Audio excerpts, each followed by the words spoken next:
Trump के air force one वाला डर आपने देख लिया है। अब भारत की कूटनीतिक शक्ति की ओर बढ़ते हैं, चलते हैं ऑस्ट्रेलिया, जहां से भारत ने दुनिया को एक बार फिर अपनी ग्लोबल ताकत का डेमो दिया है। प्रधानमंत्री मोदी के दौरे पर देश ने वो कर दिखाया है। प्रधानमंत्री मोदी के दौर पर देश ने वो कर दिखाया जो विकसित और सुरक्षित भारत के मिशन में बड़ा मददगार साबित होने वाला है। भारत का यही सामरिक दांव पाकिस्तान और चीन जैसे देशों के लिए टेंशन का कारण बन चुका है।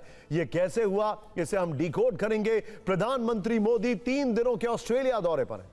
दोनों देशों ने यूरेनियम, एलएनजी, रक्षा से लेकर स्पेस और एआई तक में समझौतों की घोषणा की है।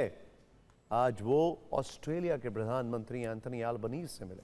मीटिंग के बाद जॉइंट प्रेस कॉन्फ्रेंस की, जिसमें डील की जानकारी शेयर की गई। दोनों देश कैसे अपनी दोस्ती को नए मुकाम पर ले जा रहे हैं, यह जानकारी हम आपको बताएंगे। पहले बात कूटनीति की पिच पर क्रिकेट वाले संदेश की।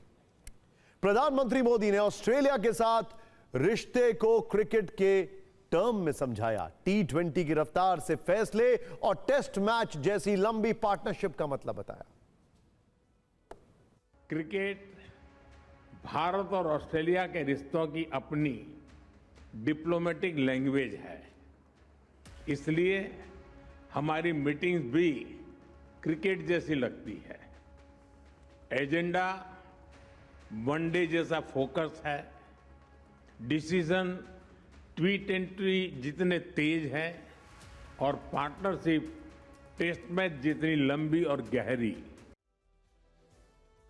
देखा आपने, यहां पर अब बात हो रही है दोनों देशों के करीब आने की। और भारत ऑस्ट्रेलिया के बीच हुई डील वाले हिस्से की अगर बात करें तो आपको सरल भाषा में 9 बड़े समझौतों की जानकारी देते हैं। देखिए, सबसे पहले और सबसे इंटरेस्टिंग परमाणु सहयोग की बात करें। भारत को ऑस्ट्रेलिया यूरेनियम सप्लाई करेगा।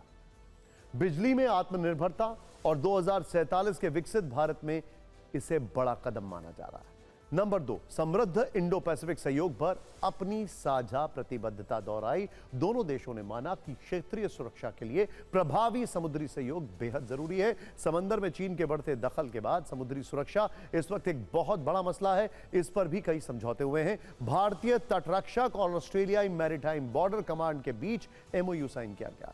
इसके अलावा आतंकवाद के खिलाफ सहयोग पर बात हुई है। यूएन सिक्योरिटी काउंसिल में सुधार पर भी ऑस्ट्रेलिया और भारत एक दूसरे का समर्थन करेंगे। क्रिटिकल मिनरल्स वाली डील भी हुई है। दोनों देश लिथियम समेत कई महत्वपूर्ण खनिजों की सप्लाई चेन और प्रोसेसिंग में मदद करेंगे। कारोबार और निवेश की बात करें तो दोनों देशों के बीच CECA पर काम किया जा रहा है। CECA का मतलब है comprehensive economic cooperation agreement.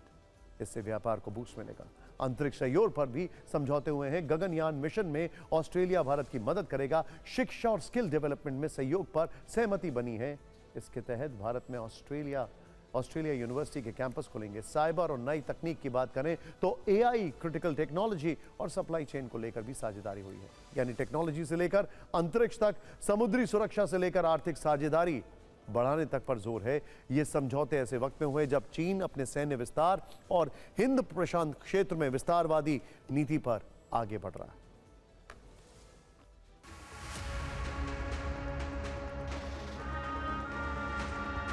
Australia values India as a top-tier security partner, and the declaration reflects our shared commitment to a peaceful, stable and prosperous Indo-Pacific region.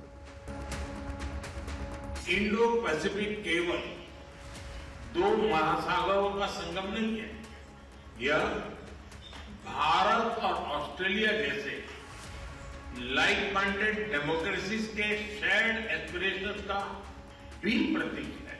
Please welcome the Prime Ministers of Australia and India. Today we can confirm the signing of the administrative arrangement to enable uranium exports to India for peaceful purposes under the 2015 Australia-India Nuclear Cooperation Agreement. They spoke very glowingly about each other and the impact on nuclear energy के क्षेत्र में आज हमने एक महत्वपूर्ण समझौता किया है। इससे ऑस्ट्रेलिया से भारत को यूरेनियम सप्लाई का मार्ग खुलेगा। Prime Minister Modi, I thank you sincerely, you and your delegation, for your warm engagement. While we are separated by an ocean, we are indeed the closest of friends. देखिए, एक बात बहुत समझना जरूरी है। पश्चिम एशिया में युद्ध की वजह से एलएनजी के लिहाज से भारत को अगर कोई लॉस होगा, कतर हमारा एक बहुत बड़ा सप्लायर है, तो काफी हद तक उसकी भरपाई के लिए ऑस्ट्रेलिया अब तैयार रहेगा। यह एक बहुत ही स्ट्रैटेजिक मूव है प्राइम मिनिस्टर मोदी का और भारत का।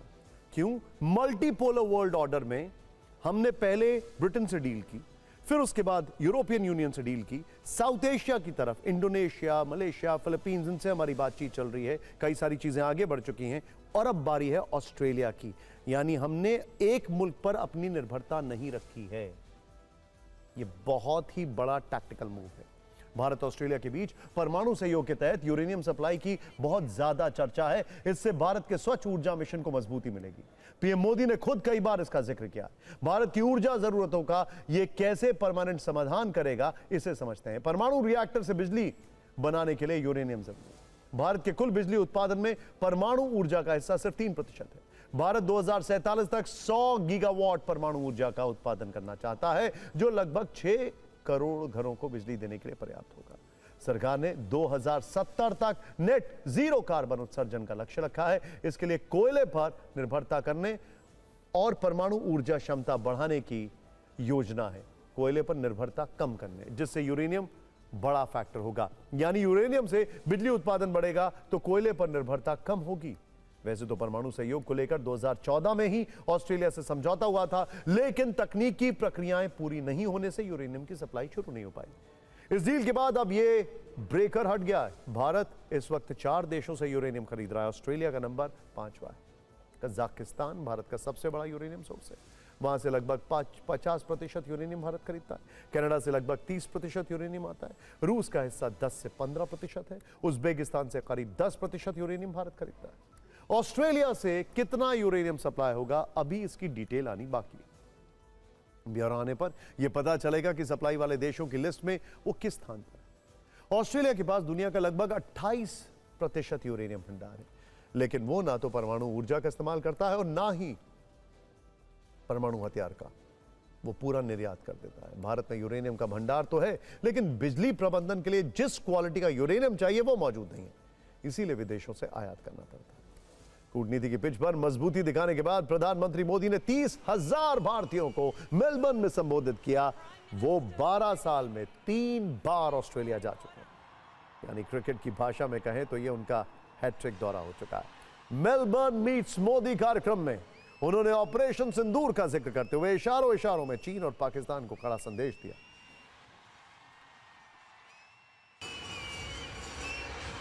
Prime Minister Modi, it is my honour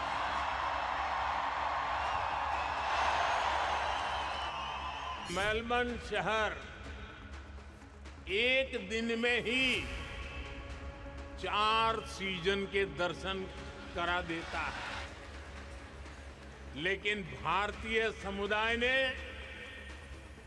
अपने कल्चरल कलर से इसको और वाइब्रेंट बना दिया है। भारत जब मदद भेजता है तो पासपोर्ट का रंग नहीं देखता। आपने ऑपरेशन सिंदूर के दौरान डेमो तो देख ही लिया होगा। धमाके आतंकियों के अड्डों पर हो रहे थे और गूंज पूरी दुनिया में सुनाई दे रही थी। आप ऐसे ही भारत ऑस्ट्रेलिया संबंधों को अपने जोश से भरते रहिए, चौके छक्के मारते रहिए। आपकी सफलता में ही भारत और ऑस्ट्रेलिया की सफलता है।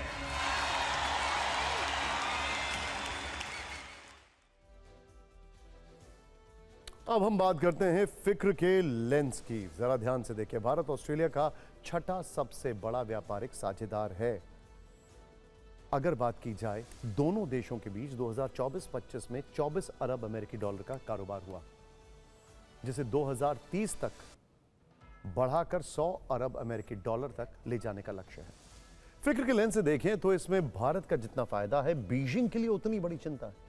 चीन ऑस्ट्रेलिया का सबसे बड़ा व्यापारिक साझेदार है। वो ऑस्ट्रेलिया के कुल निर्यात का लगभग 1/3 हिस्सा खरीदता है। ऑस्ट्रेलिया इस सामान और सेवाओं का सबसे बड़ा विदेशी बाजार है। लेकिन चीन की विस्तारवादी नीति और आक्रामक रवैये के चलते ऑस्ट्रेलिया परेशान है। बीजिंग की बढ़ती सैन्य महत्वाकांक्षाओं का असर ऑस्ट्रेलिया के तटों तक महसूस किया जा रहा है। चीन प्रशांत महासागर के देशों के साथ सुरक्षा समझौते कर रहा है और आसपास के समुद्री इलाकों में अपने युद्धपोत भेज रहा है। ऑस्ट्रेलिया को इसमें अपने लिए खतरा महसूस हो रहा है, इसलिए वो न केवल उस पर अपनी निर्भरता कम करना चाहता है, बल्कि हिंद प्रशांत क्षेत्र में सुरक्षा का नया समीकरण लिखना चाहता है, जिसमें भारत उसके लिए सबसे अच्छा पार्टनर साबित हो सकता है।